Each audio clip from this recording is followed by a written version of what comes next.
Welcome to another edition of Grace Under Pressure, where my guest today is Charles.Rosin, also known as Chuck.Rosin. I'll tell you all about Chuck in just a moment. Grace Under Pressure is that show that deals with what's too often dismissed as the soft stuff, the caring, the commitment we exert toward others. And when you do it from a leadership position, you do it to bring people together for common cause. And common cause is something that Chuck.Rosin knows all about because he is an exceptional creator and a good friend of mine. So welcome, Chuck.Rosin. So, hi, John. How are you? I'm doing great. I want to tell folks all about you. Chuck.Rosin is an Emmy-nominated writer-producer for the television series Beverly Hills 90210, Northern Exposure, and Dawson's Creek. Chuck has taught writing and the art of pitching. I love that. Pitching a television series at both UCLA and USC. That's no mean trick to do both schools, as well as stand-up comedy for at-risk middle school kids. I've got to believe that was the toughest gig of all. And you're also, we're going to talk about this because I love it. Chuck is the creator of the Rosin Report, a monthly newsletter that offers readers an eclectic and personalized, somewhat nostalgic view of his home city of Los Angeles. Welcome, Chuck.Rosin. So, yes, a city you used to live in fact, just down the block from me. We did, and that's where we connected because we had children almost the same age. My son was a few, 9 months older than your daughter. Am I correct? Something like that. Something like that. Yeah. Yeah, great. Anyway, let's dive in here. Storytelling is what you have made a living at because you're an award-winning screenwriter. So storytelling, and it's a key attribute in leadership. And many leaders that I work with at executive coaches, as an executive coach, and people in this audience are listening. But how do we, when you talk to people about telling stories, what do you tell them first, Chuck? So, well, the cliche kind of a cliche that you tell a young writer or someone just starting out, not someone who has accomplished a lot and wants to tell a story, but someone who is trying to establish the credibility of being a storyteller. What you tell them is write what you know. And what you know doesn't have to just be what you know about a subject. In fact, you can learn real quick about a subject. But what's most important to know is who's your audience? Who are you writing for? You bring up this newsletter I'm doing, the Rosin Report, and it's Elsa. I'm going to be on this for a while. Can we not have it? Sure. Thank you. That's nothing like live broadcast. It's here. That's the only way to do that. That's exactly right. And we're in. I'm in my basement apartment here, a basement office here in Venice, California, and my status in the house is clear because I share it with the washing and dryer. So that's. I love it. But it is really knowing your audience, and so with the Rosin Report, I know that it's largely people our age, aging baby boomers who have time on their hands, and that's the key. There are many people I like. That I really don't send it to, that I really don't send it out to because they don't have time. This is everything that I've written or do pretty much, with the exception of some of the local political stuff, which I know we might get to by the end of the conversation. But everything that I done and how I perceive it is they're diversions. They're not that germane to the everyday course of living. They're not sometimes a story that I write, particularly stories that I used to write for film and television, especially when back in the day in the 80s, 70s and 80s, even into the 90s, the form of the television movie, I kind of was a specialist in that kind of writing. Your audiences are targeted. my biggest hit, Beverly Hills 90210. It was known as a teen demographic hit. That's where it was. And that's when, at a time in the history of the broadcasting, when television started to move from a mass medium to a niche. And even with the Rosin Report, which somehow just keeps getting longer and longer, I keep people, cherry pick it. Just what you're interested in. If you like sports, if you like television industry, read that. If you're more a little highbrow, there may be my book report, or there are other things. Or many of the people who read it are like me, or at least get it sent to them, I should say. Grew up in Beverly Hills, California, at a certain time when it was really a wonderful place to grow up, and our public high school was flourishing. None of which you can say today, but and so they have that in common as well. So I think targeting is something that makes sense in terms of stories. It keeps you realistic, and keeps you humble, because the appreciation. I mean, you always. You have to appreciate that you have an audience. You have to appreciate that people buy your books, for instance. And I think that's something that, your listeners have in common with someone like John Grisham. I'm sure I've never met John Grisham, but I'm sure he enjoys meeting his fans, because they allow him to live the life he lives. I'm glad you mentioned that sense of humility, and that's all the great entertainers, the truly great ones, are always in, awe or respectful of their audience, and they treat them like, thank you for coming out here. And John, you don't know any professional comedians. You might know some who do comedy, but professional comedians are angry dudes, and now gals. And you see that. I just, in my last Rosin Report, I did a book report on, I was surprised, but I decided to read the latest book of Chelsea Handler. And it's because she was a Little League coach when I was the commissioner of girls softball in LA, and in West LA, where my daughters played. And she was really tough then, and she was not even a star. She was a kid. Yeah. And you look at someone like that, and you realize, when I'm reading her book, gosh, this is really an angry, kind of shallow person. I don't even know if I'd ever want to meet her. The fact is, she's a good writer, and and is working on herself, which is a good thing. But at the same time, my dad, who was a doctor and a kind of a respectable citizen, made it really clear to his golf partners that he was never going to play another round of golf with Buddy Hackett, and if they wanted to play with him, because he was such a miserable person. Danny Thomas, a miserable. It's St. Jude notwithstanding, he did not like being around his fans. So humility is the people that we admire have humility, but there is that word, the persona. And entertainers and people who who receive public recognition, get that. Well, since you mentioned your father, because you have told me so many stories, and we've known each other for over 40 years, and I have these Chuck Rosin thoughts that periodically surface whenever I hear of Los Angeles. There's always some Chuck Rosin that comes in. But I do remember your father was a gin rummy player, and he was a member of Hillcrest Country Club, and I think he played with some very famous comedians. Am I correct with that? Yes, he did. All of that true.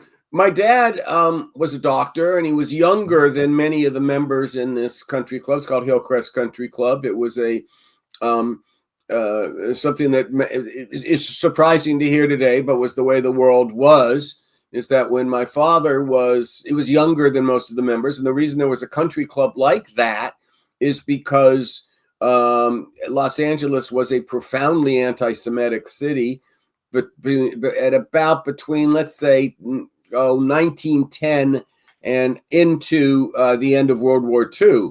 And so the Jewish community built up its own counter institutions, a country club, a hospital, et cetera, funeral parlors, et cetera, et cetera. And but my dad was a little younger than he was. He was a very good doctor, pediatrician, became chief of staff of the largest hospital here in Los Angeles, and brokered the merger between Cedars-Sinai. But he just, he loved to gamble. He loved to play cards, and he knew that the comedians and the entertainment business was clubby. So he never tried to make them laugh. He never tried to tell them this is my joke. Yeah. And so his favorite gin partner for years was Harpo Marx. And when my family moved, did speak. Well, yes, he did. Yes, he did. Yeah. He always carried a horn, but he spoke. No, he didn't always carry a horn. When we moved to Beverly Hills in a house that my parents built up in the hills, our next door neighbor was Groucho Marx. And so Groucho, we moved into the house, it was our first Sunday in the house, and we were going to have a barbecue around the pool, and we had this new thing. It was 1958, and we had this new thing. There were speakers that you could hang outside, and they could play the music or the radio that was going on inside. And so this was brand new and very cool. And the part of the hills that we moved into was brand new. So we were about the sixth house up there. So there was very little. And my dad turns on the radio, and I'm in the back. I'm 6 years old. I'm trying to throw the basket in the basketball hoop. And Groucho Marx stands in the split level above us. And he goes, young man. And he's got a straw hat on and a bathing set, which his bathing suit and a little jacket, and his stomach completely exposed. And he goes, young man, please tell your father not everybody's interested in what Vin Scully has to say. Oh, that's great. And he was a prickly guy. Yeah. And yet, and I know there's one story you like about Groucho you mentioned, and I'll just pick up on that since this is storytelling is a part of a podcast about storytelling. My dad had just quit smoke. I was in college. I was a sophomore in Berkeley. And my dad had just quit smoking cigars, and it was around the holidays, and his patients used to give him presents, different things. And one patient knew he was a cigar smoker and gave them really fine cigars. I don't think they were Cubans, because we're already talking about 1972, but they were really a good box of cigars. And he said, why don't you take this up to call Groucho and take this up to Groucho? Because he wasn't feeling all that well at this point. It was probably he had about 3, 4, 5 years left to live. But he was making the circuit at that point, being on the Dick Cavett show and different places like that. And he said, why don't you give him the cigars? And my roommate and high school friend, my roommate at Berkeley and my friend from high school, thought at that point he wanted to be a director, and saw himself as funny, and we would go see Marx Brothers movies and things like that would play on the college and at other screens, and we go to Groucho, and what my dad told me is what Groucho's going to do, because he's a real cigar smoker. He's going to get the box, we said in the afternoon, get the box of cigars, and he immediately is going to open it up and light one up. And that's exactly what he does. And the entire time, my friend Steve, who has always had an inflated sense of himself, is constantly trying to make this person laugh, make Groucho laugh. and trying to be zany and talk about his movies. And Groucho, this kid's a pest. Yeah. Not the little boy who grew up next to me. And he said something, and he used like a modern word. He said like groovy in a sentence, and in a straight face. I said something along the lines of, well, whatever's, and just matter of factly, whatever's far out with you is out of sight with me, Groucho. And good line. And he laughed. Ah, It was the only time in that really awkward 20 minutes that my friend was trying to make him laugh that he laughed. And Groucho said, well, I can see you guys are much too smart for me. And so I'm going to go, and he retired out, and that was the end of that. oh, that's a great story. I love that, and it gets around because I want to get back into the Rosin Report, but I want to preface it with I'm going to paraphrase it because I never get it exactly right, but Lincoln said, "I like to meet a man who's proud of his place, but even better, I like when the people of his place are proud of him." And I think the Rosin Report is definitely a reflection of that, because you are an aficionado, but you love your home city of LA. And you've taught me so much about the highways and byways of it that my mind is full of trivia anyway. But it's getting harder and harder to love as it becomes less and less manageable. But it was, there was a time, and it was, I think all of the state of California, and maybe this is a source of some of its problems, and Los Angeles as well, is that it was such a great place to live. It was, it kind of the essence, even though Porky and Bess is set in South Carolina, when she sings "Summertime and the Living is Easy," California's living was easy. We didn't have the snow. We did not have harsh weather. We didn't have mosquitoes. You could get anywhere in the city that you wanted to in 15 minutes. You could drive fast. People ask me all the time, what's the biggest difference between the LA I grew up in and the one that exists now? And, if you think of, my favorite rock and roll band, the Beach Boys, and you think that they sang about surfing. Well, they also, the early songs, they also sang about cars. They did. Because and you did a television movie about them. So I did. And they, not a very good one, but if you ever want to see a really good movie about the Beach Boys story, or Brian Wilson's story, because his is by far the most interested, it's called Love and Mercy. It's with it's two parts of his life. Paul Dano plays him as a young man, and John Cusack plays him as an old man. It's a fabulous movie, especially for fans of the Beach Boys. Right. And it shows how he made his spectacular, groundbreaking album, Pet Sounds, is in the first part of it. But it's funny. I play piano, and I sometimes try to play Beach Boys songs. And I was just thinking that the era that you grew up in Los Angeles had to be one of the most blessed times in American history, because just as you were describing, it was accessible. The weather was great. There was a booming economy, and this is superficial in a way, but and it was geared to young people. It was a great place to be a kid, youth culture, all of that. And what I often think the beginning of the end occurred in the late 70s, when there became the inevitable backlash, and to the students of Berkeley, and the freedom and the hedonism of the time. And so one of the things that they wanted to do was the taxpayer revolt. We're not going to pay for all this. And in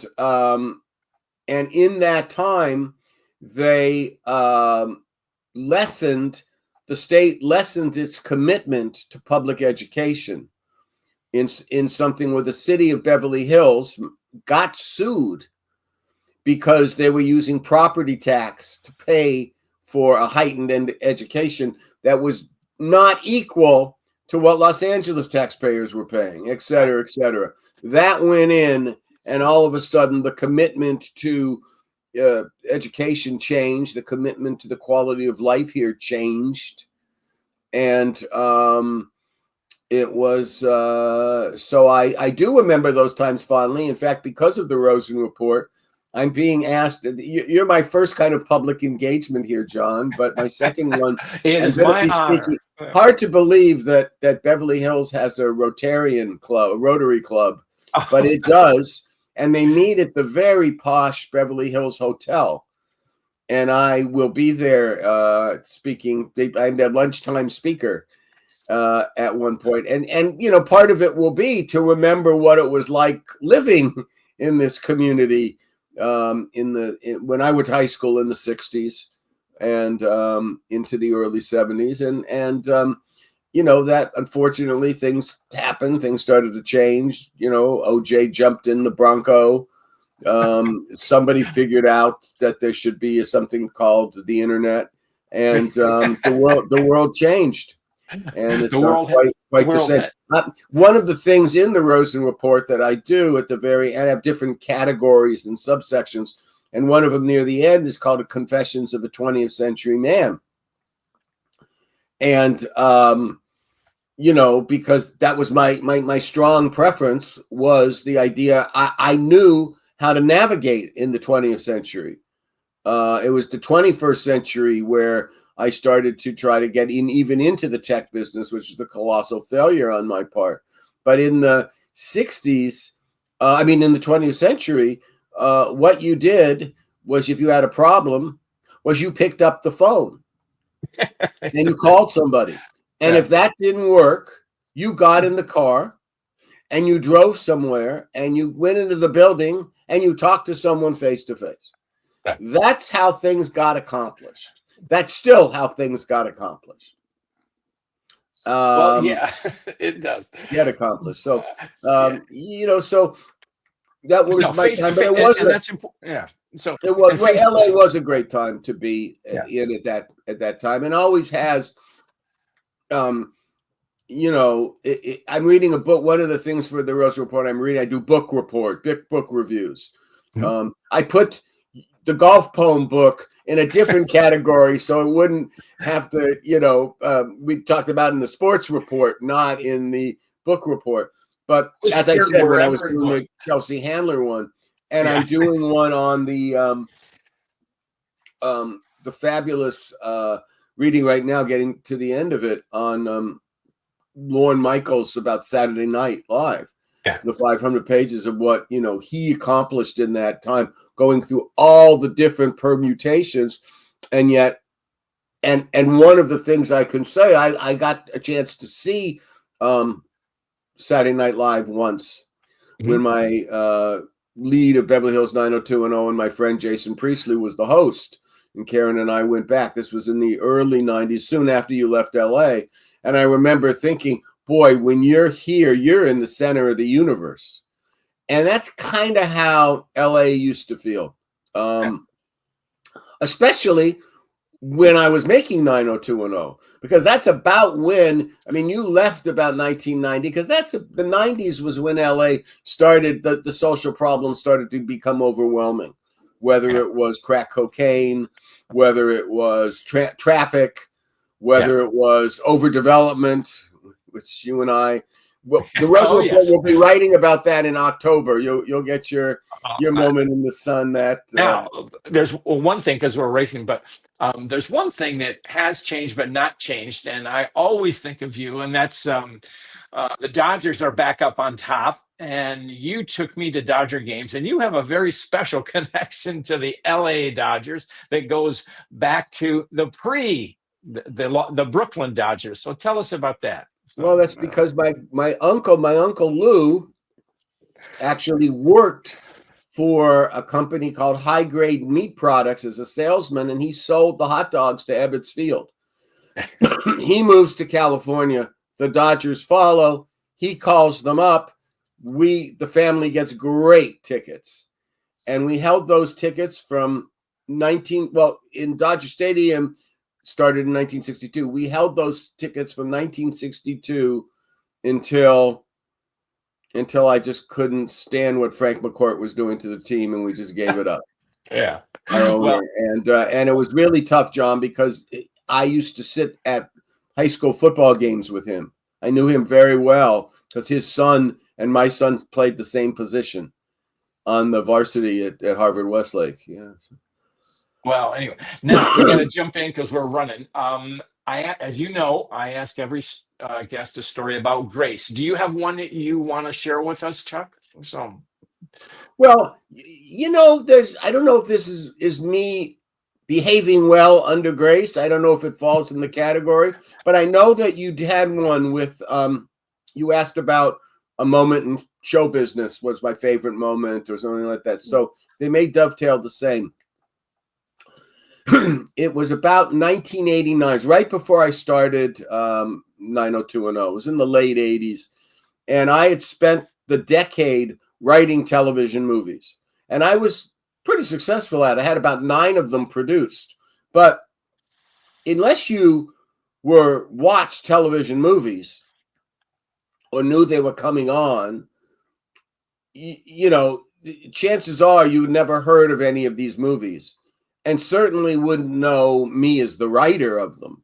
You might know I did a movie that Jerry Lewis starred in, or I did a movie about the Beach Boys. You wouldn't know the others. And it was starting to get a little frustrating when people would say to me, do you do TV movies? What movies do you do? And I'd list them off and they wouldn't hear any of them. I didn't want to do that anymore, especially I'm on a relatively short ski lift and we're going up and, I'm not going to spend my downtime saying it. So I asked the guy next to me, who was about 10 years younger than me. He was about my age, actually, come to think of it. Does he watch many TV movies? And he said no. But then he proceeded to say, but I did see one. And it turns out this guy and his wife had adopted children, and they were in a support group with other adoptive parents. And I had written a movie, one I actually won an award for. I'm looking at it up there in my wall, about an adoption that gets set aside, where the birth mother decides, I want this baby after all, and goes after it.